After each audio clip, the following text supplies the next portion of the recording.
RTC employees ను ఏ ప్రభుత్వాలు వచ్చినా చిన్న చూపుతోటి చూస్తున్నారు. అదే విధంగా కాంగ్రెస్ గవర్నమెంట్ వస్తే బాగుంటుందని ఎప్పటి నుండి అయితే ఎలక్షన్ స్టార్ట్ అయినప్పటి నుంచి మేము ఇంటర్నల్ గా ప్రచారమే చేసినాం. కాంగ్రెస్ గవర్నమెంట్ గెలవాలని ప్రచారమే చేసినాం. మా ప్యాసింజర్లకు ఒక్కొక్క కండక్టర్ ఒక్కొక్క డ్రైవరు రోజుకు 1000 మందితోటి ప్రచారం చేసి గెలిపించినాం. అయినా మాకు ఒరిగింది ఏం లేదు. ఇప్పుడు మాకు రావాల్సిన పిఆర్సీలు పెండింగ్, మా విలీన ప్రక్రియ పెండింగ్ చేస్తూ మాకు మళ్ళీ అదే పాత గవర్నమెంట్లు చేసిన విధానాన్నే వీళ్ళు అవలంబిస్తున్నారు. అది చేయరని వీళ్ళ మీద భరోసా ఉంది. ఆ భరోసాను వీళ్ళు నిజం చేయాలని మేమందరము ఆర్టీసీ వర్కర్ల తరఫున ధన్యవాదాలు చెప్తున్నాం. మమ్మల్ని విలీన ప్రక్రియలో ముందుండి చేస్తామని వాళ్ళు పెట్టిన ఎజెండాలో, వాళ్ళు ఎలక్షన్కి వెళ్లే ముందు పెట్టిన ఎజెండాలో భాగంగా ఏమైతే మాకు చెప్పిరో వాటినే మేము ఇప్పుడు వాళ్ళ ముందర పెట్టినాం. అవి చేస్తే ఈ సమ్మె ఏమి ఉండదు. ఇప్పుడు టిఆర్ఎస్ గవర్నమెంట్ లో ఉన్నప్పుడు ఇలాగే జరిగిందా, లేకపోతే కాంగ్రెస్ వచ్చినాకనే ఇలా జరిగిందా? టిఆర్ఎస్ గవర్నమెంట్ ఒక 43%కి పోయి 44% ఎప్పుడైతే ఇచ్చిందో అప్పటి నుంచి ఆర్టీసీల ఎంప్లాయీస్ ఉనికిని సత్యనాశనం చేసింది టిఆర్ఎస్ గవర్నమెంటే. దాన్ని వీళ్ళు చేయరని వీళ్ళని ముందర పెట్టినాం. మరి ఇప్పుడు వీళ్ళు ఏం చేస్తారో చూడాలి. మరి మంత్రి పొన్నం ప్రభాకర్ ప్రతిపక్షాలు చెప్పిన మాటలు విని వాళ్ళు సమ్మె చేస్తున్నారని చెప్పి మాట్లాడుతున్నాడు. ఇక్కడ ప్రతిపక్షాలు ఎవ్వరు లేరు, అందరు వర్కర్లే. మీడియా మొత్తం చూస్తుంది. ప్రతి ఒక్క వర్కరు డ్యూటీ వదిలిపెట్టి ఇక్కడ ఉన్నారు. మాకు ఇక్కడ ఎవరు డబ్బులు ఇచ్చటం లేదు, ఏం లేదు. మా జేబులోకి వెళ్ళి డబ్బులు తీసుకొని కొంత టైం కాగానే వాటర్ బాటిల్ వేసుకుంటున్నాం, తాగుతున్నాం, టీ తాగుతున్నాం, ఇక్కడ నిలబడుతున్నాం, మీడియాకు మా ప్రాబ్లం చెప్తున్నాం. ఎవరు లేరు. పొన్నం ప్రభాకర్ ఎప్పుడు చేసినా తలుపులు తెరుచుంటే లాభాలు జరిగాయి. మాకు రావాల్సింది ఇస్తే లాభాలు జరుగుతాయి, సంతోషపడతాం. మీరు వచ్చి చెప్పుకోవచ్చు మేము సానుకూలంగా ఉన్నాం. సానుకూలంగా ఉండు కాదు, హామీ ఇచ్చింది మేము మీ ముందర పెట్టింది. నిన్న నైట్ పెట్టిన 32 హామీలలో ఇవి నెరవేరుస్తాం అని ఖచ్చితమైన హామీ లేదు. ఇప్పుడు ఐఏఎస్ల కమిటీ అట. ఇప్పుడు ఐఏఎస్ల కమిటీ అయింది 48 రోజుల కిందటనే మేము సమ్మె నోటీస్ ఇచ్చినాం. అధికారులు ఏమైనా మీ మీద ఒత్తిడి చేస్తున్నారా? అధికారులు అయితే మాకు ఒత్తిడిలు అంటే డిపో వైజ్ గా వాళ్ళకి ఎంతో ఒత్తిడి ఉందో మాకు తెలియదు. వాళ్ళ తరఫున చిన్నగా మాకున్నా కానీ అధికారులు మమ్మల్ని దగ్గరుండి మాతో కలిసి పని చేపిస్తున్నారు తప్ప వాస్తవంగా అధికారులు మాకు డిపో పరిధిలో చిన్నవి ఉంటాయి అంతటా, అవిటిని మేము అధిగమించినాం. కానీ మేనేజ్మెంట్ ఒత్తిళ్లు కూడా అధిగమిస్తున్నాం. కానీ గవర్నమెంట్లే మమ్మల్ని చిన్న చూపు. సమ్మె నైట్ నుంచి జరుగుతుందా లేకపోతే మార్నింగ్ నుంచి? నిన్న నైట్ నుండి. ఇక్కడ తెలంగాణలో మొత్తం ఓన్లీ హైదరాబాద్ వరకు? తెలంగాణ మొత్తం. ఏం చెప్పాలనుకుంటున్నారు మొత్తం అల్టిమేట్ గా కాంగ్రెస్ గవర్నమెంట్ మీద 100% ఆర్టీసీ ఎంప్లాయీకి భరోసా ఉంది. 100% భరోసా ఉంది. ఎందుకంటే కాంగ్రెస్ టిఆర్ఎస్ మీద మేము ఫైట్ చేస్తున్నాము. మా వెనుకుని నడిపించండు, మా ముందరుని నడిపించండు, మాకు ఎన్నుదండగా ఉన్నాము. ఆకలి అవుతున్నప్పుడు అందరికి పిలిచి భోజనాలు పెట్టించండు. ఇదే అధికారంలో ఉన్న నాయకులు, ముఖ్యమంత్రి గారు కావచ్చు. ఇప్పుడు వాళ్ళు అధికారంలోకి వచ్చారు కాబట్టి ఇవన్నీ వాళ్ళకి తెలుసు కాబట్టి మాకు న్యాయం చేస్తారని 100% అనుకుంటున్నాం. భరోసా ఉన్నది. మీ మీడియా ముఖంగా ప్రభుత్వానికి కానీ ముఖ్యమంత్రికి కానీ మా విన్నపం ఒక్కటే, మమ్మల్ని చిన్న చూపు చూడకుండా మాకు రావాల్సిన బకాలు ఇవ్వండి. 2 పిఆర్సీలు ఇవ్వండి. మీ కాకపోతే ఇంకేమిస్తారో చెప్పండి. 2 పిఆర్సీలు మీ ముందర పెట్టిండ్రు, విలీనం మీ ముందర పెట్టిండ్రు, 30 దానికి జోడించి 32 ఎజెండా పెట్టిర్రు. ఈ 32లో ఏమిస్తారో చెప్పండి. అది కాకుండా టైంపాస్ చేయడం మంచిది కాదు.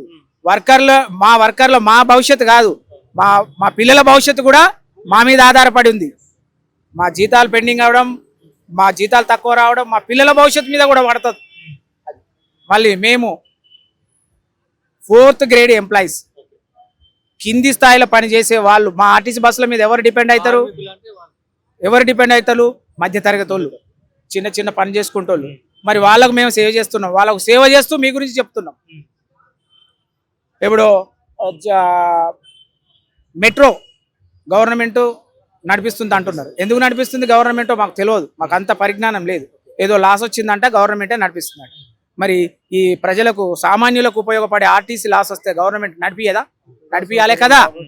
ప్రజల సౌకర్యార్థం రవాణా, కరెంటు, మిగతా అన్ని గవర్నమెంట్ చేయాలి. అందులో భాగం ఇది. మేము దాంట్లో వర్కర్లం, మరి 4th గ్రేడ్ వాళ్ళం, మా జీతాలు తక్కువ, మాకు రావాల్సిన పిఆర్సీలు వస్తే మా పిల్లలు, మేము, మా ఫ్యామిలీస్, మా వర్కర్లు, మా ఆర్టీసీ హ్యాపీగా ఉంటారు. ఇప్పుడు కొన్ని బస్సులు నడుస్తున్నాయి కానీ అల్టిమేట్ గా ఇక్కడ హైదరాబాద్ లో కొన్ని బస్సులు నడుస్తున్నాయి మరి. అవి ప్రైవేట్ వర్కర్లు, వాళ్ళు ప్రైవేట్ డ్రైవర్లు, ప్రైవేట్ వర్కర్లు, ప్రైవేట్ బస్సులు. ఈ ప్రైవేట్ బస్సులు అవి ప్రైవేట్ బస్సులు, ఈ ప్రైవేట్ బస్సులను ప్రైవేట్ డ్రైవర్లు వాళ్ళని నడిపిస్తున్నారు. ఆర్టీసీ బస్సులు అయితే ఏం నడవడం లేదు, వాళ్ళకి లైసెన్స్ లేవు. నిన్ననే 2 యాక్సిడెంట్లు అయినాయి, ఇప్పుడు ఫోటోలు వచ్చినాయి. ప్రైవేట్ డ్రైవర్లు పోయి యాక్సిడెంట్లు చేస్తున్నారు. గవర్నమెంట్ మీ సమస్యను పరిష్కరించకపోతే ఈ సమ్మె ఇలాగే కొనసాగిస్తారా, లేకపోతే ఎలా చేస్తారు? ఈ సమ్మె అప్పుడు 52 రోజులు చూసినాం, ఇప్పుడు 55 రోజులు అవుతుంది. 52 చూసినాం, ఇంకా 2 రోజులు ఎక్కువ పెట్టుకునే మేము ఇక్కడికి వచ్చినాం. ఇక్కడ 2 రకాలు ఉన్నాయి. కండక్టర్ మొత్తం లేకుండా 0 పంపించేసి ఫ్రీగానే తిప్పుతున్నారు.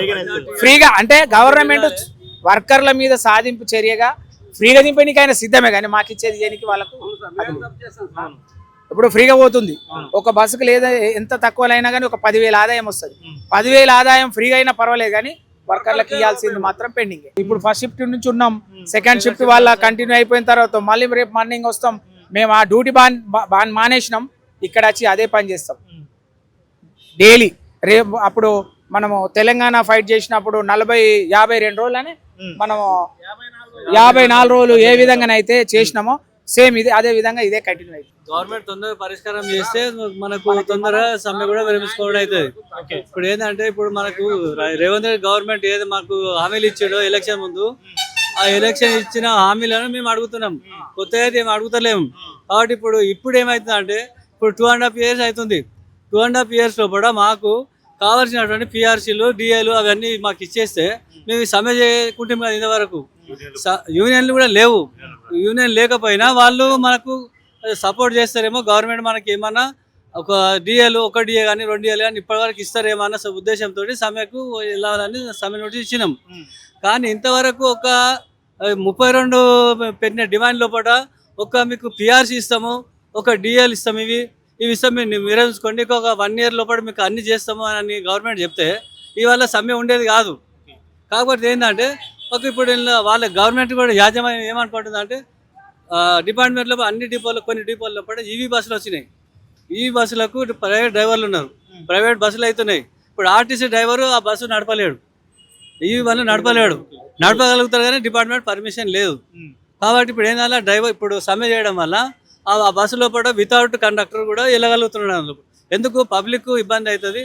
టికెట్ ఇవ్వకపోయినా మహాలక్ష్మి అయితే టికెట్ లేదు, 0 లేదు. పబ్లిక్ మగవాళ్ళు ఎవరైనా పోయినా కూడా ఫ్రీగా ఎక్కి వెళ్ళిపోవచ్చు. దానివల్ల ఆర్టీసీకి నష్టం అవుతుందా, లాభం వస్తుంది? నష్టమే వస్తుంది కదా. మరి అదేదో ఇప్పుడు నష్టం చేసుకునే బదులు మాకేదో ఒక పిఆర్సీ ఇస్తాము. ఇప్పుడు పొన్నం ప్రభాకర్ కూడా మాట్లాడి విన్నాం, వాళ్ళు గవర్నమెంట్లో విలీనం అనేది ఇంకా టైం పడుతుంది అన్నాడు. సరే విలీనం అనేది టైం పడుతుంది, మాకు ఒక పిఆర్సీ రావాలి.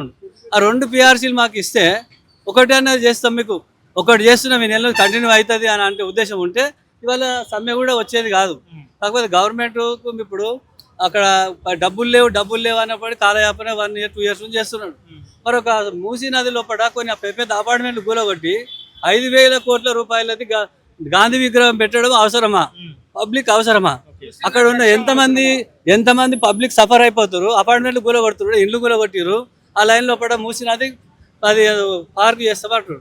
మరి 5,000 కోట్ల రూపాయలు పెట్టి విగ్రహం పెట్టి దాని పబ్లిక్ ఏం ఉపయోగం? దానికి అక్కడ ఉన్న ఇండ్ల వాళ్ళు గుల్లగొట్టిరు, ఇండ్ల వాళ్ళు నష్టం అయిపోయారు, ఎంతమంది ఇబ్బంది పడ్డారు. చిన్న పిల్లలు ఇబ్బంది పడుతున్నారు అక్కడ ఇండ్లు లేక. వాళ్ళు ఇమీడియట్ వాళ్ళని కాలేజ్ వేరే పోమంటే ఎక్కడో పాపం వెళ్ళిపోయారు. అంత ఇబ్బంది పెట్టేవాళ్ళు. గతంలో కూడా నన్ను కోసిన నా దగ్గర డబ్బులు లేవు అని చెప్పి మాట్లాడిండు. మరి లేవు కానీ మరి ఇప్పుడు 5,000 కోట్లు ఎక్కడ వస్తున్నాయి? మరి పబ్లిక్ పైసలే అది కూడా. ఇప్పుడు గవర్నమెంట్ వేరే దిక్కు రాలే కదా. పబ్లిక్ వచ్చే ట్యాక్సీలు, పబ్లిక్ ఇచ్చే ట్యాక్సీలే కదా కట్టేది. మరి ఇప్పుడు ఆర్టీసీ వాళ్ళకు కూడా పబ్లిక్ పైసనే కదా. మేము కూడా డబ్బులు తెస్తున్నాం, నెల మహాలక్ష్మి డబ్బులు తెస్తున్నాము.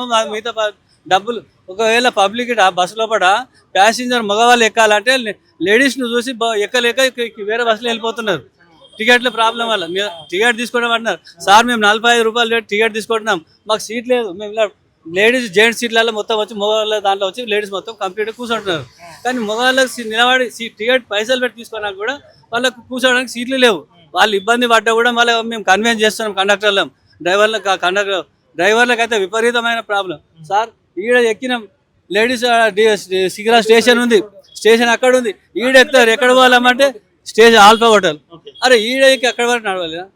అంత ఇబ్బంది కూడా వాళ్ళకి ఏమైపోతుంది, ఏడెక్కితే ఏముంది, ఏడెక్కితే కాడ దిగుతాం, ఏదైనా దిగవచ్చు అన్న ఉదయం. అయినా కూడా మేము మాకు మైండ్కు ఏదైనా ప్రాబ్లం వచ్చినా ఇబ్బంది అయినా కూడా వాళ్ళని ఎక్కించుకొని మాకు అంటే అంత ఓపిక పడుతున్నాం. వాడు ఇంత కష్టం చేసిన సార్. కానీ ఒక పిఆర్సీ ఇస్తామని చెప్పేసి మేము సమ్మెకు వచ్చేది కాదు సార్. దానివల్ల మేమంటే గవర్నమెంట్ మనకు ఒక మంచి ఉద్దేశంతో మాకు ఒక పిఆర్సీ ఏదో ఇచ్చేసి కాలప్ చేస్తారని మేము ఆశపడుతున్నాం.